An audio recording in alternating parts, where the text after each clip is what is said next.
हाय, good morning, सत श्री अकाल, आदाब, नमस्कार। कैसे हो आप लोग? मैं हूं आपका अपना डॉक्टर नवनीत कालरा। आप देख रहे हैं अपना show doctor Navneet Kalra show. मेरी डिग्री है MBBS MD medicine, internal medicine, consultant physician. क्योंकि बहुत सारे लोगों ने बाद में ज्वाइन किया होगा, जो उन्होंने बाद में मेरा वीडियो देखना शुरू किया तो उनको पता नहीं होगा, क्योंकि शक्ल से मैं एक डॉक्टर लगता नहीं हूँ, झोला छाप लगता हूँ। दूसरा, मैं एक छिछोरा लगता हूँ अपने कपड़ों से। तो मुझे बताना ज़रूरी है कि मैं कैसा डॉक्टर हूँ। अब यार घर पे हूँ, घर पे टाई पहन के तो नहीं मैं बैठ सकता हूँ ना। जैसा हूँ मैं वैसे ही हूँ, बस मैं ऐसा ही हूँ। मैं ऐसा क्यों हूँ, मैं ऐसा क्यों हूँ। चलो, सीधी बात, नो बकवास। टॉपिक ये है कि हम कोविड के पेशेंट में जो सीवियरिटी जज करते हैं, ज़्यादातर लोगों में हम सीवियरिटी जज करते हैं उनकी रेस्ट, क्योंकि ये वायरस लंग्स पे अटैक करता है। तो सबसे पहले हमने जो सबसे बात बताई जाती है, जो मैं पिछले 5 महीनों से बता रहा हूँ, कि अपना पल्स ऑक्सीमीटर से अपनी ऑक्सीजन चेक करते रहिएगा, कहीं ऐसा ना हो कि ऑक्सीजन लो हो जाए। नॉर्मल ऑक्सीजन 94 से 95 से लेकर 98% तक होती है, 100 तक भी हो सकती है। लेकिन प्रॉब्लम क्या है? प्रॉब्लम यह है कि कई बार आपको प्रॉब्लम हुई और उस समय आपके पास पल्स ऑक्सीमीटर नहीं है। अब आपने ऑर्डर करा तो आने में ही हफ्ता 10 दिन लग गए, या आप इंडिया के ऐसे रिमोट एरिया में हो, गांव में हो, या ऐसी जगह पे जहाँ पे पल्स ऑक्सीमीटर है ही नहीं। अब कैसे काम करें? अब आपने ऑनलाइन कंसल्ट करा किसी डॉक्टर को, तो वो अब आपको पूछेगा कि आपने ऑक्सीजन चेक करी? तो आप कहोगे सर नहीं, मेरे पास तो है ही नहीं पल्स ऑक्सीमीटर। तो आप कैसे पता लगाएं? तो उसमें कैसे आप पता लगाएंगे घर बैठ के कि आपकी ऑक्सीजन लो हो सकती है बिना पल्स ऑक्सीमीटर के? यही टॉपिक है। तो इसमें कुछ चीज़ें, एक मैं टेस्ट बताऊंगा और कुछ चीज़ें और बताऊंगा कि डॉक्टर कैसे पता लगा सकता है कि इस बंदे की ऑक्सीजन कम हो सकती है। पहले बताऊंगा, एक टेस्ट है, हालांकि बहुत एक्यूरेट टेस्ट नहीं है, डिपेंड करता है कि कंडीशंस कैसी हैं, किन कंडीशन में टेस्ट किया जा रहा है। तो बहुत एक्यूरेट नहीं है, लेकिन फिर भी एक मोटा मोटा आपको मैं बता देता हूँ।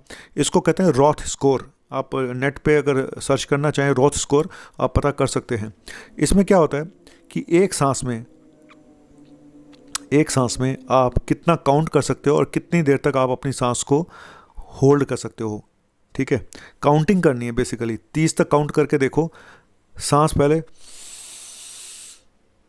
अंदर लिया, अब रोक के आपको काउंट करना है। 1 2 3 4 5 6 7 8 9 10 11 12 13 14 15 16 17 18 19 20 21 22 23 24 25 26 27 28 29 30, इस तरह से। अगर आप एक सांस रोक के, अगर आप 10 तक काउंट नहीं कर पा रहे हो, 1 2 3 4 5 6 10 तक काउंट अगर आप नहीं कर पा रहे हो, तो ये आइडिया लगाया गया कि इनका ऑक्सीजन 95% से कम है। और अगर आप सिर्फ 7 तक काउंट कर पा रहे हो, 1 2 3 4 5 6 7, सिर्फ 7 तक गिनती कर पा रहे हो, इसका मतलब ऑक्सीजन 90% से भी नीचे हो सकता है। ठीक है, मतलब 1 2 3 4 5 6 7 8 9 10 तक काउंट किया, तो इसका मतलब ऑक्सीजन 95% से, इससे ऊपर नहीं काउंट कर पा रहे हो, इससे ऊपर गिनती नहीं कर पा रहे हो, क्योंकि सांस फूल रहा है आपका, आप रोक ही नहीं पा रहे सांस को। इसका मतलब आपका ऑक्सीजन आपका 95% से कम हो सकता है, आपकी ऑक्सीजन कम हो सकती है। अगर आप सिर्फ 7 तक काउंट कर पा रहे हो, 7 तक गिनती कर पा रहे हो सांस रोक के, तो इसका मतलब आपकी ऑक्सीजन 90% से नीचे हो सकती है। ये एक मोटा मोटा टेस्ट है, बहुत एक्यूरेट टेस्ट नहीं है। ये वैसे ही है जैसे लाइट चली जाए तो आपके पास टॉर्च नहीं है, कुछ नहीं है, तो आप फ़ोन का बत्ती जला के देखते हो, या फिर एक दिया जला के, मोमबत्ती जला के कोशिश करते हो देखने की। हर चीज़ तो दिखाई नहीं देगी, लेकिन कुछ आइडिया लग जाता है। बस ये भी कुछ आइडिया वाला ही बात है। दूसरा, ये तो हो गया काउंटिंग। अब कितनी देर तक आप सांस को रोक सकते हो, वो भी एक टेस्ट है। अगर आप 7 सेकंड या 8 सेकंड के आसपास इसको रोक सकते हो सांस को, तो इसका मतलब आपकी ऑक्सीजन 95% से, अगर इससे ज़्यादा रोक लोगे तो बहुत अच्छी बात है, लेकिन अगर 7-8 सेकंड तक ही आप रोक पा रहे हो तो आपकी ऑक्सीजन 95% से कम है। और अगर आप सिर्फ 5 सेकंड के लिए रोक पा रहे हो, आपको घड़ी देखनी पड़ेगी कितने सेकंड हुए। अगर सिर्फ 5 सेकंड तक रोक पा रहे हो, तो इसका मतलब ऑक्सीजन 90% से भी नीचे हो सकती है। ये एक बहुत मोटा मोटा टेस्ट है, बहुत एक्यूरेट टेस्ट नहीं है, फिर भी मैंने आपको बता दिया।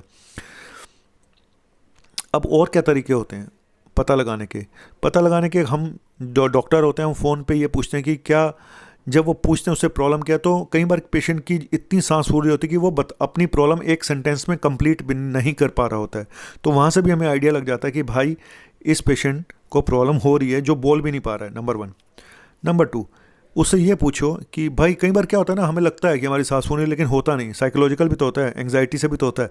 तो अब फ़ोन पे आप कैसे पता लगाओ कि पेशेंट की कि इसको कोई प्रॉब्लम है या नहीं है, तो आप उससे ये पूछिए कि क्या आप अपना नॉर्मल काम कर पा रहे हो, रूटीन वर्क कर पा रहे हो, क्या आप जितना कल कर पा रहे थे आज क्या उतना कर पा रहे हो। अगर पेशेंट कहता है नहीं भाई साहब मैं कुछ भी नहीं कर पा रहा हूँ, मैं तो खड़ा भी नहीं हो पा रहा हूँ, तो समझ लो इसकी प्रॉब्लम सीरियस है। ठीक है, तो कुछ क्लिनिकल आप एक टेस्ट अलग चीज़ हो गई, कुछ और चीज़ें भी हम पूछ सकते हैं कि कितनी आप, वो उसके सेंटेंस से ही आपको पता चल जाएगा कि वो एक पूरा सेंटेंस भी नहीं बोल पा रहा है, उसकी सांस इतनी फूल रही है, नंबर 1। नंबर 2 साइकोलॉजिकल है या एक्चुअल है, तो उससे यही पूछें क्या वो रूटीन काम कर पा रहा है, क्या अपने काम पे जा रहा है या घर के काम वो कर रहा है। अगर कर रहा है और ऐसे ही चल रहा है पिछले हफ्ते 15-20 दिन महीने भर से, तो समझ लो कोई बड़ी प्रॉब्लम नहीं है। लेकिन अगर अचानक ऐसा हुआ है, कोविड टेस्ट पॉजिटिव आया नहीं आया हमें नहीं पता, लेकिन अचानक उसको फीवर आया, उसके बाद हिस्ट्री आपको पता है कि हिस्ट्री में डाउट है कि हाँ भाई इसके लंग्स पर असर पड़ा हो सकता है, इसको कोविड हो सकता है, लेकिन आपने पूछा भाई ऑक्सीजन चेक करी, वो कहता है पल्स ऑक्सीमीटर नहीं है, कैसे करूं भाई, कहीं से ले आओ, है नहीं। तो उस समय इमरजेंसी में ये एक मोटा मोटा आइडिया लगता है, उसके बात करने के ढंग से पता चल जाता है कि वो अपना सेंटेंस भी पूरा नहीं कर पा रहा है, अपना बात ही नहीं हो पा रही है, तो समझ लो उसकी ऑक्सीजन काफ़ी ड्रॉप हो चुकी होगी। और दूसरा रॉथ टेस्ट जो मैंने बताया, एक मोटा मोटा टेस्ट है, काउंटिंग करने का, गिनती गिननी है। अगर आप 10 से नीचे ही गिनती गिन पा रहे हो तो ऑक्सीजन कम है, और 7 से नीचे गिनती कर पा रहे हो तो ऑक्सीजन काफ़ी कम है। इसी तरह से कितने सेकंड तक सांस को रोक पा रहे हो।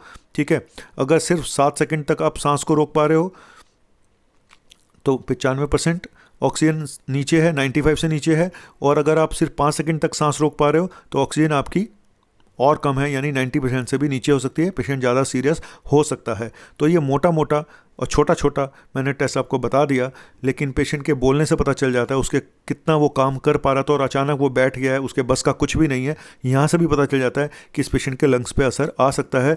ये अब प्रॉब्लम सारी वही है कि हम बोल तो देते हैं पल्स ऑक्सीमीटर, लेकिन पल्स ऑक्सीमीटर कहीं जगह पे है ही नहीं। गाँव में तो भूल ही जाओ पल्स ऑक्सीमीटर होता क्या। हालांकि अब थोड़ी अवेयरनेस हो गई है, पता चल गया है। हालांकि मैं पिछले 5 महीनों से, जब से लॉकडाउन लगा है तब से मैं बताता आ रहा हूँ कि भैया पल्स ऑक्सीमीटर ले लो ले लो ले लो।